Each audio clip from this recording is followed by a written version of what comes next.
ओम नमः शिवाय, ओम नमः शिवाय, ओम नमः शिवाय। आज हम शिव पुराण का 45वां अध्याय का वर्णन कर रहे हैं, जिसमें शिव का सुंदर व दिव्य स्वरूप का दर्शन का वर्णन किया गया है। ब्रह्मा जी बोले, हे नारद, उस समय जब देवी मैना ने विष्णु जी के सामने इस प्रकार की शर्त रखी, तब मैंने तुमको भगवान शिव के पास जाने का आदेश दिया। तुमने वहाँ जाकर उनकी स्तुति की और उन्हें संतुष्ट किया। तब तुम्हारी बात मानकर तथा देवताओं का कार्य सिद्ध करने की इच्छा से भगवान शिव ने प्रसन्नतापूर्वक अद्भुत, उत्तम और दिव्य रूप धारण कर लिया। उस समय भगवान शिव कामदेव से अधिक रूपवान लग रहे थे। उनके सुंदर रूप लावण्य को देखकर तुम प्रसन्न होते हुए तुरंत देवी मैना के पास उन्हें यह शुभ समाचार देने के लिए चले गए। वहाँ पहुँचकर जहाँ देवी मैना बैठी थी, उन्हें देखकर तुम बोले, हे शैलराज की पत्नी और पार्वती की माता मैना, आप चलकर स्वयं भगवान शिव के सुंदर और मनोहारी रूप का दर्शन करें। यह समाचार पाकर देवी मैना की प्रसन्नता की कोई सीमा न रही। वे आपको अपने साथ लेकर भगवान शिव के दर्शन करने के लिए गई। वहाँ पहुंचकर मैना ने भगवान शिव के परम आनंददायक सुंदर रूप के दर्शन किए। शिव जी का मुखारविंद करोड़ों सूर्यों के समान तेजस्वी, सुंदर एवं दिव्य था। उनके विशाल मस्तक पर चंद्रमा सुशोभित था। सूर्य ने उनके सिर पर छत्र धारण कर रखा था। भगवान शिव प्रसन्न मुद्रा में थे। वे ललित लावण्य से मुक्त मनोहर गौरव वर्ण चंद्रलेखा से अलंकृत होकर बिजली की भांति चमक रहे थे। विष्णु सहित सभी देवता एवं ऋषि मुनि उनकी प्रेम पूर्वक सेवा कर रहे थे। उनके शरीर पर दिव्य अलौकिक सुंदर वस्त्र व आभूषण शोभा पा रहे थे। गंगा और यमुना चंवर झुला रही थी और अणिमा आदि 8 सिद्धियां मुग्ध होकर नाच गा रही थी। इस प्रकार भगवान शंकर सुंदर व दिव्य रूप धारण करके बारात लेकर हिमालय के घर की ओर आ रहे थे।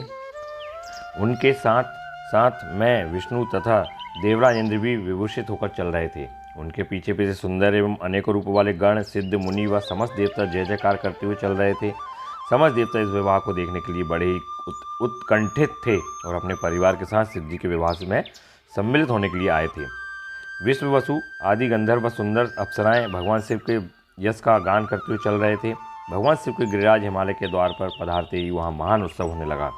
उस समय महादेव जी की शोभा अद्भुत व निराली थी। उनका सुंदर विलक्षण रूप देखकर पल भर के लिए मैना चित्रलिखित थी सी होकर रह गई। फिर प्रसन्नतापूर्वक बोली, हे देवादिदेव महेश्वर शिव जी, मेरी पुत्री पार्वती धन्य है, जिसने घोर तपस्या करके आपको प्रसन्न किया है। मेरा सौभाग्य है कि परम कल्याणकारी भगवान सदाशिव आज मेरे घर पधारे हैं। भगवान, मैं अक्षम्भ अपराध कर बैठी हूँ। मैंने आपकी बहुत निंदा की है। प्रभु, मैं आपसे दोनों हाथ जोड़कर क्षमा याचना करती हूँ। कृपा कर मेरी भूल क्षमा करें और मुझ पर प्रसन्न हो जाएं। इस प्रकार चंद्रमौली भगवान शिव की स्तुति करती हुई शैलप्रिया मैना लज्जित होते हुए नतमस्तक हो गई। उस समय पूर्वासिनी स्त्रियां सभी घर के कामों को छोड़कर बाहर आकर भगवान शिव के दर्शन की लालसा लेकर उन्हें देखने का प्रयत्न करने लगी।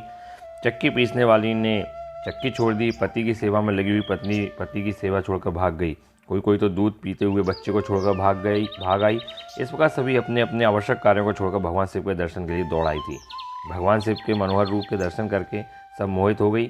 तब सहस शिव जी की सुंदर मूर्ति को अपने मन मंदिर में धारण करके वे बोली, सखियों, हम आपके अहोभाग्य हैं। हिमालय नगरी में रहने वाले वर नर नारियों के नेत्र आज भगवान शिव के दिव्य स्वरूप का दर्शन करके सफल हो गए हैं। आज निश्चय ही हमने संसार की हर विषय वस्तु को पा लिया है। शिव स्वरूप का दर्शन करके मात्र से ही हमारे सारे पाप नष्ट हो गए हैं। उनकी छवि सर्वथा सब कलेशों पर व दुखों का नाश करने वाली है। आज उन्हें साक्षात सामने देखकर हमारा जीवन सफल हो गया है। पार्वती ने उत्तम तपस्या द्वारा भगवान शिव को पाकर अपने साथ साथ हम सबका भी जीवन सार्थक कर दिया है। हे पार्वती, तुम निश्चित ही धन्य हो। तुम परब्रह्मा परमेश्वर भगवान शिव की अर्धांगिनी बनकर इस जगत को सुशोभित करोगी। यदि विधाता पार्वती शिव का इस प्रकार मेल न कराते तो निश्चय ही उनका सारा परिश्रम निष्फल हो जाता। आज शिव शिवा की इस युगल जोड़ी को साथ देकर हमारे सारे कार्य सार्थक हो गए हैं। आज वाकई हम सब उनके उत्तम दर्शनों से धन्य हो गए हैं। इस प्रकार कहकर वे पूर्ववासिनी स्त्रियां अक्षत, कुमकुम और चंदन से शिव जी का पूजन करने लगी तथा प्रसन्नतापूर्वक उन पर खीलों की वर्षा करने लगी।